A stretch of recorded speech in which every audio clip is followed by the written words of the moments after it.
बच्चों, आज हम हिंदी व्याकरण का टॉपिक पढ़ेंगे उपसर्ग और प्रत्यय। बहुत ही छोटे छोटे टॉपिक हैं ये। कक्षा 6, 7, 8 तीनों में ही ये चलते हैं। हम उतना ही मैंने ये प्रकरण लिया है जितना आपके सिलेबस में है, जितना आपसे पूछा जाता है बस उतना ही है। वैसे तो बहुत बड़ा टॉपिक है उपसर्ग और प्रत्यय अपना आप में, लेकिन हमने आपके लेवल का ही जो इसमें लिखा है। उपसर्ग ये वे शब्द होते हैं जो शब्द किसी भी शब्द के आगे जुड़ते हैं। उपसर्ग पहले हम पढ़ रहे हैं। उपसर्ग किसी भी शब्द के आगे जुड़ते हैं और इसके अर्थ को पूरी तरह से बदल देते हैं, उसे बोलते हैं उपसर्ग। संस्कृत में उपसर्ग 22 होते हैं। संस्कृत में जो उपसर्ग होते हैं वो 22 होते हैं। प्र, प्रा, अप, समय, अनु, अवे, निस, निर, दुस, दुर, वी, आंग, नी, आदि, आपी, अति, सु, उत, अभि, प्रति, पारि, उप। इस तरह से प्र, प्रा, अप, समय, अनु, अवे, निस, निर, दुस, दुर, वी, आंग, नी, आदि, अपि, अति, सु, उत, अभि, प्रति, पारि, उप। ये सब 22 उपसर्ग हैं। ऐसे ही हिंदी में भी कुछ उपसर्ग होते हैं और कुछ उपसर्ग जो है उर्दू में भी होते हैं। कुछ उपसर्ग हिंदी और संस्कृत दोनों के मिक्स होते हैं। जैसे अधि उपसर्ग है, हिंदी संस्कृत दोनों में ही चलता है। अ उपसर्ग है, हिंदी संस्कृत दोनों में ही चलता है। तो कुछ नि उपसर्ग है, दूर उपसर्ग है, दोनों में ही चलता है। तो कुछ उपसर्ग ऐसे हैं, बहुत सारे उपसर्ग हैं। जब आपके सामने उपसर्ग आएगा तो आप शब्द भी आराम से बना दोगे।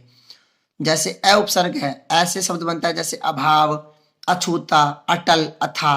ये शब्द हैं मूल और इनके पीछे अ उपसर्ग लग के ये अर्थ बदल दिया। जैसे टल, टल का मतलब होता है टल जाए। अटल जो बिल्कुल भी नहीं टले। छूता अर्थात जिसको छुआ जा सके। अछूता जिसको बिल्कुल भी नहीं छुआ जा सके। तो अर्थ बिल्कुल उल्टा हो जाता है अ शब्द लगने से। तो अ उपसर्ग लगने से अर्थ बिल्कुल उलट जाता है। सु अर्थ लगने से अर्थ कभी नहीं उलटता, अर्थ में थोड़ा परिवर्तन आता है। जैसे आना, आगत, आगत यानी आना। स्वागत बहुत अच्छी तरह आना। तो सु उपसर्ग लगने से वो और भी अच्छा बन जाता है। जल पीना, सुजल बहुत अच्छा जल। इस तरह से और भी कई शब्द है। जैसे ऐसे है निडर, तो नी उपसर्ग भी नी उपसर्ग से भी शब्द के अर्थ में पूरी तरह उल्टा हो जाता है। डर यानी डरना, निडर जो बिल्कुल नहीं डरे। इस तरह से नि उपसर्ग से बहुत सारे शब्द जो है वो निर्मोह, निडर, इस तरह से नि शब्द से भी जो है उपसर्ग शब्द बन सकते हैं। इसके अलावा अन शब्द से भी, जैसे अनपढ़, अनबन, तो अन से भी उपसर्ग, अन शब्द से, अन उपसर्ग से भी बहुत सारे शब्द बनते हैं। अनपढ़ हो गया, अनबन हो गया, अनचर हो गया, अनुज, इस प्रकार से। बिन, बिन बिन शब्द से बहुत सारे शब्द बनते हैं। बिन बिहाया, इस तरह से बिन पिए, बिन गए, तो बिन शब्द से बहुत सारे शब्द बनते हैं। अध, अध शब्द से भी बहुत सारे शब्द बनते हैं। जैसे अध जला, अध पका, अध खाया, इस तरह से। अध यानी आधा। पर शब्द से बहुत सारे उपसर्ग शब्द बनते हैं। परोपकार है, परलोक है, परसर्ग है। दू, दुर्जन है, दू से दुर्जन है, दुकाल है, इस तरह से। दूर से दुर्जन हो गया, दू से दुष्ट बन सकता है, दुष्ट। ऐसे भरसक है, भरपेट है, तो ये भर से बनता है। अधि से अध्यक्ष, अध्यक्ष जो है अधि से बनता है। अधिपति हो गया, अध्यक्ष हो गया। ऐसे अति, अति से अतिशय, अतिकार, अधिकार, ये अति शब्द से बनता है। सॉरी, अधिकार नहीं, वो अधि से बनेगा, वो अति मेरे याद आ गया। अति शब्द से अतिशय बन गया, अतिरूप हो गया, अतिशेक हो गया, तो ये शब्द अति उपसर्ग से बनते हैं। तो इस तरह से ये मैंने कुछ शब्द लिखे हैं। जैसे अथा, अछूता, अटल, अधपका, अधजला, अधमरा, परलोक, परोपकार, परसर्ग, सुडोल, सुजल। इस तरह से भरसक, भरपूर। कम उपसर्ग होता है, कम। बद, जैसे बदनाम हो गया, बदजल हो गया। सर भी एक उपसर्ग है। ना भी एक उपसर्ग है। गैर, हर, हरदम, हरेक, हर पल।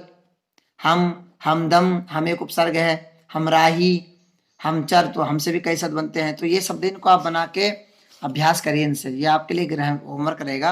इन सब शब्द बनाइए। तो इस प्रकार उपसर्ग से ये शब्द बनते हैं। और भी बहुत सारे उपसर्ग हैं इनके अलावा, पर वो सारे आपके नहीं आते। आपके सिलेबस में जो है मैंने वही लिखे हैं किताब में से। तो ये हुआ उपसर्ग। प्रत्यय, प्रत्यय को अंग्रेजी बोलते हैं सफिक्स, अर्थात जो पीछे जुड़ते हैं। ये शब्द के पीछे लग जाते हैं, जो शब्द के पीछे जुड़कर अर्थ में कुछ परिवर्तन करते हैं, अर्थात ये अर्थ को पूरी तरह से उल्टा नहीं कर सकते, प्रत्यय अर्थ में थोड़ा बहुत ही परिवर्तन करते हैं। जैसे इक हो गया, कार हो गया, बहुत सारे प्रत्यय में तो दो ही लिखे हैं। इक हो गया जैसे सामाजिक, पारिवारिक है, लौकिक, तो एक प्रत्यय जुड़ा है। कार में रचनाकार, साहित्यकार, और भी कार शब्द बन सकते हैं। तो इस प्रकार जो है प्रत्यय शब्द होते हैं। प्रत्यय में जैसे मैंने नीचे लिखे हैं ये प्रत्यय, जैसे इक हो गया, इया प्रत्यय हो गया, इला, एक इला होता है हिंदी में, इला प्रत्यय बहुत इंपॉर्टेंट, इला चलता है। जैसे चमकीला, रसीला, चटकीला, सुरीला, ऐसे इया प्रत्यय हो गया। टा प्रत्यय होगा, टा, जैसे टा प्रत्यय जैसे मोटा, टा प्रत्यय से शब्द बनता है, जैसे जैसे अटपटा, टा से बन गया जैसे अटपटा। रचनाकार हो गया, साहित्यकार, ऐसे कार हो गया। आल, आल पीछे लगता है ये। ओती, जैसे पनौती हो गया है, बुढ़ोती हो गया, ये ओती प्रत्यय से बनते हैं। ई से भी कई शब्द बनते हैं, रसीली, सुरीली, रंगीली, ई से बनते हैं। साज, जैसे घड़ी साज, तो साज शब्द जहां लग गया घड़ी साज बनता है साज से। ऐसे दार बन गया, दार से भी कई शब्द बनते हैं, नवाबदार, पददार, इस तरह से। मंद, नजर बंद, अकल बंद, इस तरह से। आहट, आहट, आहट से भी शब्द बनते हैं। आई, आई से भी कई शब्द, आई से भी कई शब्द बनते हैं। इस प्रकार जो ये जो प्रत्यय हैं, ये कुछ प्रत्यय लिखे हैं मैंने, इस प्रकार इनसे कई शब्द बनाए जा सकते हैं। आप खुद आपस में डिस्कस कीजिए और इन शब्दों को ढूंढने का प्रयत्न कीजिए, बनाने का प्रयत्न कीजिए, आपके लिए होमवर्क ही रहेगा। प्रत्यय और उपसर्ग के प्रकरण छोटे से ही थे, ज्यादा बड़े ही नहीं थे। इस प्रकार आप प्रत्यय और उपसर्ग को भी समझ सकते हैं। कोई भी आपको दिक्कत आती है, किसी प्रत्यय के बारे में आपको पूछना है, चूंकि यहाँ पर सारे उपसर्ग और प्रत्यय के बारे में नहीं पढ़ाया जा सकता। संस्कृत में प्रत्यय जो होते हैं वो कृदंत होते हैं, तद्धित होते हैं, कृत, ये प्रत्यय होते हैं, वो व्याकरण में चलते हैं। लेकिन चूंकि आप हिंदी में पढ़ रहे हैं, संस्कृत में नहीं पढ़ रहे, इसलिए वो सारे प्रत्ययों को बताए नहीं जा सकते। आपको किसी प्रत्यय के बारे में स्पेशल यदि पूछना है तो आप मुझे स्पेशल मैसेज कर सकते हैं, कमेंट में लिख सकते हैं, या व्हाट्सएप पे भी आज मुझे मैसेज कर सकते हैं। किसी स्पेशल उपसर्ग या किसी स्पेशल प्रत्यय के बारे में पूछना है तो आप मुझे मैसेज करके पूछ सकते हैं। ओके बच्चों, धन्यवाद।